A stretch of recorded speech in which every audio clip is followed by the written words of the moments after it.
It's hard because you're inexperienced, not incapable. So let's get some experience. So about 20 years ago, I watched a great film with an amazing rolling ball sculpture in it. It was called Fracture. The rolling ball sculpture really caught my imagination, and I would think I could never build something like that. And at the moment, I can't. But I can obtain the materials and I can try putting them together. So that's what I'm going to do. It's not going to be the best sculpture in the world, but it's going to be the best that I can do at this moment in time. Now I also have a friend that's just left work. He used to be one of the actors, and he used to be the inventor, and these were his goggles he wore on his first day. So once he left, I asked if I could have his goggles so I could build him an awesome sculpture. So I'm going to make a rolling ball sculpture I can attach these goggles to, and I'm going to make it look quirky. Now there's two reasons why I'm going to make it quirky. The first one is where we used to work was quirky and he wanted to keep it in character. And the second reason is this is my first time doing anything like this, so the quirkiness can hopefully hide my inexperience and make me look capable. I can't actually see anything. So to get started, I'm going to use this old bit of scrap wood. It used to be the table where we used to work, so it seemed really fitting that I would use it for this project. I'm going to cut off the hole we used to have the microwave cable go through and sand off any scratches.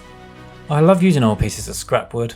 Obviously it's a lot cheaper, and it'll also give it character and help with the quirky feel. This is a bit of leftover wood from the play frame. I've sanded off the horrible brown paint to expose the grain, but left a few little marks just to give it some character. Now I knew this project would take a long time, but I couldn't resist the idea of putting a logo on the sculpture. It's a great way to waste time. So after spending about an hour, I came up with the idea of turning the O into a gear and putting an F inside, and then realised I made it look worse than just using the letters in the first place. And this is how it came out. I was really happy with the result. Hard to believe you get something like that from some old scrap wood. Oh yeah.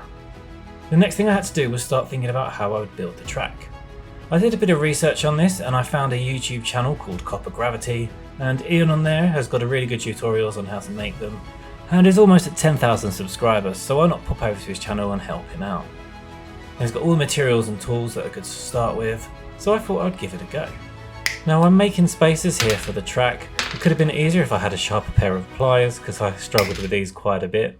But the idea of these is they're just going to keep the two pieces of the track apart without the ball touching them.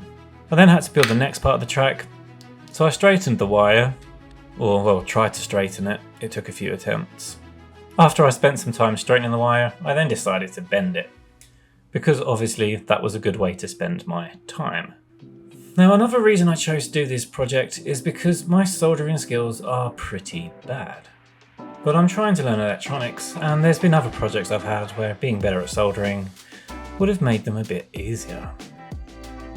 So by choosing a project where I'm probably going to have a few hundred soldering joints, hopefully by the end of it I would have learned something.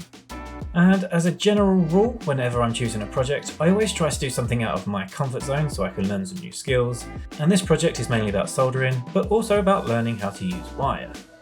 Something I've really struggled with in this project is actually getting the wires straight, or bending them in a nice circle. As you can see, all of my spirals are a bit wonky and a bit off, so anybody that has any advice on getting them smarter, please let me know in the comments section. Now at this point, it was a time to test it out. Oh, that's satisfying. Let's try that again. Oh yeah. So for the supports I've decided to use 2mm wire, whereas the track's made from 1.6mm, and I also decided to go with these spirally circle tops. Now I'm not sure this would be as stable as if I'd just done it in a straight line, but my thought was by doing the spiral, I can bend it if I need to adjust the height slightly, and it's also really going to help with the quirky feel. Now I found it really hard to get the wire to stay in place. Getting loads of clamps on this project will really help. Another thing I found really challenging was extending the track. Trying to solder the wire end to end was incredibly frustrating. I just could not get the wire to sit in the right place. And even after I did, I tried bending the track so it was going the right way, and I broke it. But then I came up with a new idea. If I get a piece of copper, attach 2 crocodile clips to it, and then use this to grip the wire, it might just work. But obviously it didn't work that well because the wire and the clips can just bend. However, it did work to some degree. What also helped was I left the other side of the track longer so I could clip that to the track it was attaching to. So before I go any further, I need to think about how I'm going to attach the goggles. Now obviously I can't just slide them over the top of the wood because now the copper wire is in the way. But I have a cunning idea. If I drill a couple of holes in each side of the log, sand down a 5mm brass rod, and then hook the goggles over the top. Doesn't that look weird? But it's alright, we're going to work with it. It does look a bit crazy, but it'll work in the end. It will work. Probably. I also found it particularly tricky to attach the spacers to the supports. Because we're attaching it to thicker wire, it takes longer to heat, and it would usually melt the solder already connected to the tracks. So going forwards, I used metal crocodile clips over the spacers where it connected to the track. My fault being that it would take longer for it to heat the metal up, so it would be slower for the solder to melt, and possibly if it did, the crocodile clips would hold them in place to some degree. And surprisingly, it seemed to work. Okay, so now we're at this stage. And I have the rest of the day off to build this sculpture. The only problem is, I can't do that because I've run out of wire. Would you believe that just the track alone, without the structures here, is 5 meters of wire used? So I've got some more on the way, but until then, I'm going to have to do something else. So for now, I'm going to put some of these glass gems on there. Now where I work, we call this crystallite, and the kids look for the sand for this, and when they get enough of it, they can get some sweets from the shop. So where I've used the scrap wood from work, I think putting some of these gems on there as well would be a really nice touch for a leaving present. So this is where I got to work bending wire and trying to make it fit into the sculpture. It was surprisingly difficult to actually get the wires to bend around the smooth glass round object, but I got there in the end. And at this point of the project, I didn't really know what I was doing, which is why it's probably one of the more fun parts of the project. You can just try things out, see if they work, and if they don't, just try something new. Another great thing about when you're playing is you can learn lots of different things, and it doesn't matter if you make mistakes, you just undo it and try something else. Next, I decided to think what I wanted to do at the beginning. So I've made a kind of a strange piece of track, put a little loop in there, and the idea is that you can drop the ball through the loop, and then it will start its way along the track. And an idea I'd seen for the track is something called a serpentine. You basically join together loads of little semicircles, and the ball should zigzag in and out between them all. And I found it very challenging trying to solder all the little parts together. Something I found when soldering was it wasn't actually the soldering that was difficult, but getting the pieces to stay in one place and not move around and clamp them without obstructing the soldering iron. But after a few different ways of trying to get them together, I eventually did, and then I tried it out with a ball. It didn't work. I'd used the loops that I'd used to put the track together, but the loops I needed would have to be at least double the width. So I had to take them all apart again. Next, I decided to make bigger rings. These were about 22mm, and I decided to solder all the circles together and then try cutting them in half along the solder lines, but I ended up just breaking the solder joints and then just kept playing until I managed to actually solder them all together. The next thing I wanted to try was the spiral. Now I didn't really know how to tackle this one, so I made a jig with my laser cutter and started bending wire around it, and then just used the 9mm spacers to get the track width I wanted. And after fiddling about for a while, I put it onto the sculpture and found it didn't work. It wasn't getting enough speed to go all the way around, so I tried a shallower spiral. This time I made a cone template out of a cereal box and I clamped the wire into place. It gave me a consistent gradient and the ball went around there a lot more smoothly. And then I added the new features onto the track. Okay, so this project has been sitting here probably for a few weeks, and to carry on I need to put a bell on there. Now I ordered this off of Temu, and when it's come through the base is quite wide and I didn't really like it. So what I've done is dismantle it, pull it apart and just use the casing itself. Now I've got a 5mm brass rod and a bushing from my previous project, and what I can do is sit the casing on top of the rod, and when the ball comes down I'll still get a nice sound. And something else I'm going to experiment with is the inside of the bell mechanism. So when you press this button here, obviously that used to hit the inside of the bell, but I'm thinking if I put this at the top of the run, maybe I could have something to hold the ball, press the button, and it starts the ball rolling. I think that could be pretty cool, so I'm going to look into that too. So in my last project, my solders kept breaking on the 5mm rods. And after doing some research, I think that was because the soldering iron just couldn't get hot enough. So I switched over to a blowtorch and gave that a go instead. Well, that works better. Now that's soldered a lot better. So ignore the stuff down the bottom. This was a messy bushing anyway, it already had solder on it. But the bit around the top, this has gone exactly where I wanted it. So the blowtorch is definitely worth using on thicker metal. So I put the bell in place and tested it out.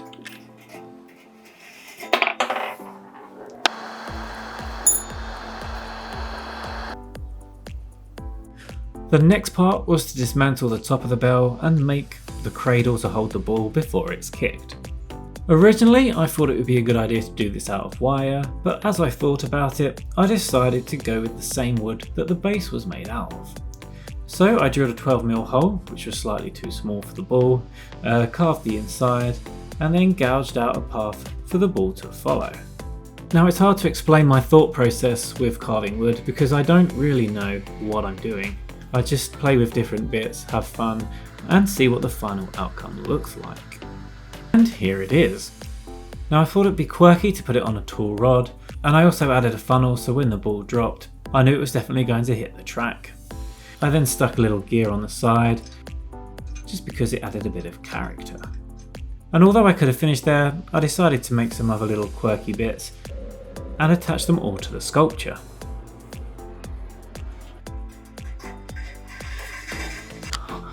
And again, I could have finished there.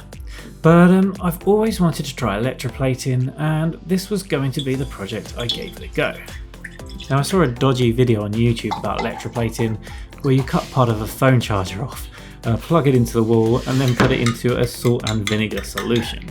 Now this did seem a bit dodgy, but I decided to give it a go anyway, obviously monitoring it really closely. I wouldn't recommend doing this unless you look into the science behind it and feel it's safe. Now the fact that I'm getting bubbles coming out of the black cable here is a really good sign and shows it's working. Now usually with electroplating you can only really coat metals. So what I've done is I've got a little wooden man here and I'm painting him in some graphite ink. The graphite ink should conduct electricity, therefore it should coat itself in copper. Now it took about 2 days leaving the solution turned on before it turned blue. Then after that I dunked my little man in there covered in the graphite ink. So after about 2 hours it looks like this, but it does appear to be working. So this was obviously going to be a lot slower to cover the graphite ink than it would do the metal. And to get to this stage I had to leave it 2 days in the solution. But as you can see, the copper appears to be rubbing off pretty easily. So it's come unglued off the back, but you can see here the copper's definitely gone on here, and you can see where I scratched bits off and you can see the brass coming through. So this is what it used to look like. This is what the brass rod looks like now. So it is definitely coated. However, our little man here, it's wiped a lot of what I believe is the copper off. So I'm not sure why that's happened. Maybe it's a bit dirty or a bit grubby, I don't know. For what I'm doing though, it's got character, it looks a bit quirky. So I'm just going to try re-gluing back on. I'll have to see if I can shine it at all, or if that's just going to rub straight off. So at this point, I decided to cheat. Now I've just gone and sprayed it with some metal coloured spray paint. The reason being is because it doesn't really matter, I don't really need it to be metal, and now that I've been introduced to the idea and I've learnt a bit, next time I build something I can take this into account.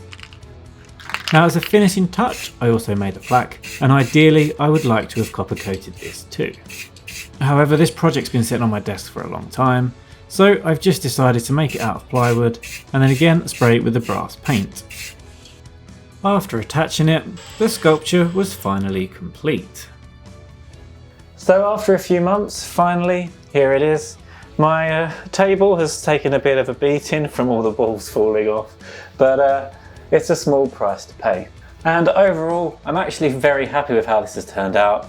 At the beginning, I thought the goggles weren't going to work and they looked really weird, but it's brought the whole style and the whole quirkiness together, and I actually really think they work very well now.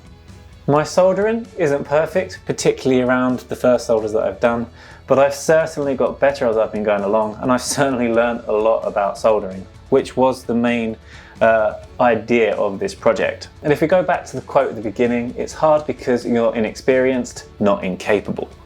And actually, I've done better than I thought I would do. So that's something I'm really happy about.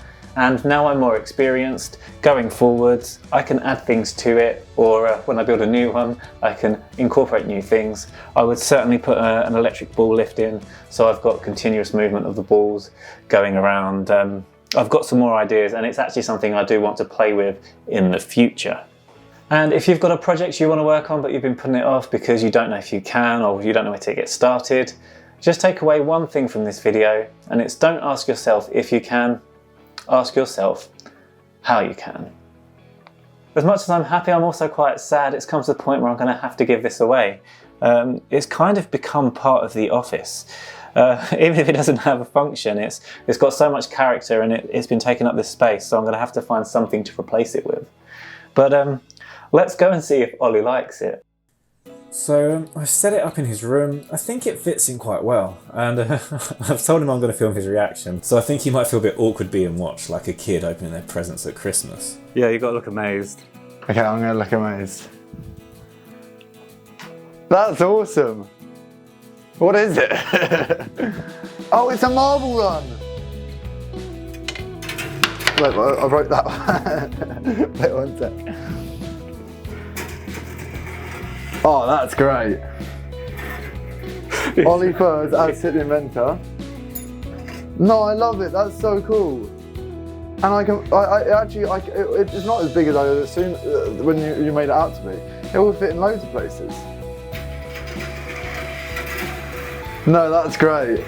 Cool. Like, you look a bit awkward, I can turn it off now. No. So at the moment I've got 118 subscribers. Yeah. When I've got loads of subscribers, like 200, I reckon it could be worth like a lot of money. Yeah, we worth loads of money. I'm so gassed with this. I'm gonna look at it every day. I don't know what else I can say. I love it. It's great. Okay, so the filming was a bit awkward, but I do think he liked it. I'm going to be moving on to bigger marble runs with thicker metal, bigger balls, and a business idea. So if you want to see how that goes, hit the subscribe button. But here is a cinematic of the final marble run.